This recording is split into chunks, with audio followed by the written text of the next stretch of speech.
Hello student, আজ আমরা question bank model 4-এর 6 থেকে 2 এর কোয়েশ্চেন ব্যাংক 5-এর, ঠিক আছে? দেখো 5-এর কোয়েশ্চেন ব্যাংক দেখো, এই যে 5-এর কোয়েশ্চেন ব্যাংক, এখানে 5-এর কোয়েশ্চেন ব্যাংক পাওয়া যায় একটা। সেই কোয়েশ্চেন ব্যাংকটা প্র্যাকটিস করতে হয়, অঙ্ক এবং পরিবেশের সব পেজ, এবং সেখানে বাচ্চাদের উত্তর লেখার স্টাইল শেখাতে হয়। এই তো 4 থেকে 5 উঠেছে, হাই স্কুল যেতে শিখেছে, তারা পরীক্ষাটা দিতে হোক তো সেমিস্টারগুলো, সেইখানে যা অগঢ্যাং বগঢ্যাং না লিখে ভালো উত্তর লেখার এখন থেকে যদি ট্রেন্ডিশন আসে, তাহলে ছাত্রের কোয়ালিটি বাড়ে। এই জন্য গার্জেনরা সবাই ধ্যান দেবেন, নিজের বাচ্চাকে পরিবেশের উত্তরগুলোকে একটু স্ট্যান্ডার্ড বানাবেন, জেনে মেনে যেমন উত্তর না লেখে। তো এখানে পড়েছিল হিউমাসের টিকা। দেখো বইয়ে যে লেখা আছে এক লাইনে উত্তর আছে 5-এর বইয়ে, 5-এর প্রতিটা উত্তরই অমনি আছে, 1 লাইন 2 লাইন, সেগুলো থেকে একটু স্ট্যান্ডার্ড উত্তর তৈরি করতে হয়। এটা একটা ট্রেন্ড। 5 থেকে যদি এই স্ট্যান্ডে ছাত্রছাত্রীকে অভ্যাস করানো হয়, ছাত্রছাত্রীদের পড়ার তাগিদ বাড়ে, ওরা নিজেরাই করে নেবে সব, ওরাকে শুধু একবার বুঝাই দিতে হবে।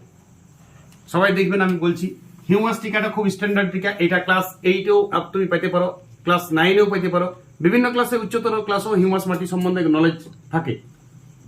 হিউমাস মাটি হচ্ছে কাকে বলে সেটা প্রথমে লিখবে।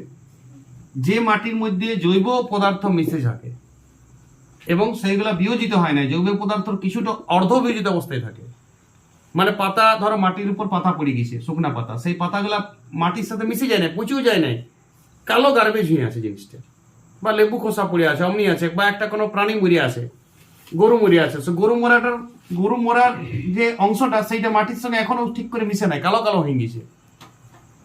তাহলে বিভিন্ন জৈব পদার্থ যদি অবিয়োজিত অবস্থায় থাকে মাটিতে ঠিক করে মিশে নাই, যদি বিয়োজিত না হয়েছে, যদি ব্যাকটেরিয়া ভাইরাস দ্বারা, তখন সেই বিশেষ মাটিটাকে আমরা কি বলবো? হিউমাস বা বোধ। হিউমাস বা বোধ। এবারে শুনো, পরিচিত টিকা, যখনই কোনো টিকা পড়িবে বা প্রশ্নের ধরন দিবে হিউমাস মাটি কি, কাকে বলে, তো এখানেই শেষ হয়ে গিয়েছিল। কিন্তু কাকে বলে প্রশ্ন আর কি প্রশ্ন, দুটা স্ট্যান্ডার্ড তফাৎ থাকে। হিউমাস মাটি কি বলতে মানে হিউমাস মাটি টিকা লেখো, তখন আরো কিছু লিখতে হয়। তখন আমরা হিউমাস মাটির কি লিখবে, এবারে বৈশিষ্ট্য পয়েন্ট করে দেবে। প্রথম আমি হিউমাস মাটি কি বললাম কথা শুনো, ওটা আমি বলছি না। যে মাটিতে জৈব পদার্থগুলা সাধারণত অবিয়োজিত বা অর্ধ বিয়োজিত অবস্থায় মাটির সাথে মিশে এক ধরনের বিশেষ ধরনের মাটি সৃষ্টি করে, যেটাকে হিউমাস মাটি বলে। এই মাটিটা চা চাষ ভালো হয়, লিখে দিলে তুমি। কি চাষ ভালো হয় হিউমাস মাটিতে? চা চাষ ভালো হয়। পার্বত্য অঞ্চলে, দার্জিলিং এ বা আসামে এরকম পাতা পচিয়ে অনেক মাটি অবৈধ অবস্থা থাকে, ফলে ওইটাতে তারপরে ওরা একটু ট্রাক্টর বানিয়ে মাটিটা চাষ করে দেয়। পাতাগুলো পরেই থাকে, ঝরা পাতাগুলা, সেই পাতাগুলো অবৈধ অবস্থায় থাকে, ফলে চাষটা ভালো হচ্ছে।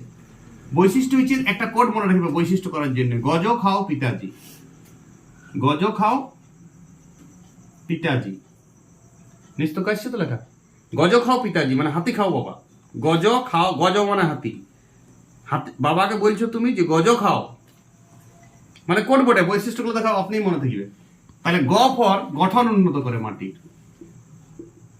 মাটির গঠন উন্নত করে। হিউমাস মাটির গঠন উন্নত করে। হিউমাস যদি মাটিতে থেকেছে, মাটির গঠন উন্নত করে। জ মানে জল ধারণ ক্ষমতা বেশি, মানে অনেকক্ষণ জল ধরে রাখতে পারে, তাড়াতাড়ি মাটিটা শুকায় না, কালো মাটি তো ভিজা ভিজা ভাব থাকে, ভিজা যত থাকবে তত চাষবাস ভালো হবে। জল ধারণ ক্ষমতা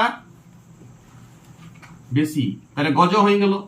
খাও, এই খাও কথাটা একসাথে বলিবে। খাও মানে মাটির খাদ্য ভান্ডার রূপে কাজ করে, মানে গাছের খাদ্য ভান্ডার, অনেক ভালো খাদ্য থাকে এটা, মানে গাছের খাদ্য, তোমার খাদ্য লয়। তাহলে মাটির খাদ্য ভান্ডার রূপে কাজ করে, গাছের খাদ্য ভান্ডার বলে, মাটির লেখো না, গাছের খাদ্য ভান্ডার রূপে কাজ করে। লেখা হাত লেখা ভালো না, কিন্তু আমার মুখের কথাটা শুনে নিজে লিখে নাও খাতায়। এবারে গজ খাওয়া হয়ে গেল। এবার পিতাজি, পি ফর ফসফরাস। পি মানে ফসফরাস, 15 নম্বর মৌল। ফসফরাস বেশি থাকে এই মাটিতে, মনে রাখবে। হিউমাস মাটিতে ফসফরাস বেশি থাকে, ফসফরাস যত বেশি থাকে তত গাছ ভালো হয়। মানে তাপ নিয়ন্ত্রণ করে, মাটির তাপটাকে ঠিক সেটিং রাখে, তাপ বেশি গরম হয়ে যায় না, মাটিটা ঠিক মতন টেম্পারেচার থাকে মাটিতে।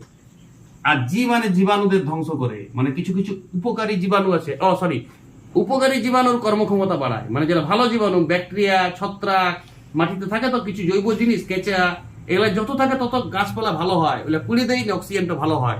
কিছু কিছু সার তৈরি করে, ব্যাকটেরিয়া থাকলে নাইট্রেট সার তৈরি করে, ফসফেট সার তৈরি করে, তাহলে জীবাণুদের কর্মক্ষমতা বাড়ায়।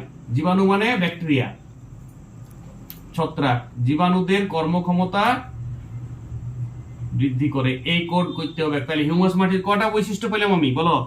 1 নম্বর গ গঠন উন্নত করে, 2 নম্বর জ মানে জল ধারণ ক্ষমতা বাড়ায় গজ, 3 নম্বর খাও মানে খাদ্য ভাণ্ডার রূপে কাজ করে, 4 নম্বর পি মানে ফসফরাস, 5 নম্বর তা মানে তাপ নিয়ন্ত্রণ করে, আর 6 নম্বর জি মানে জীবাণুদের কর্মক্ষমতা বাড়ায়।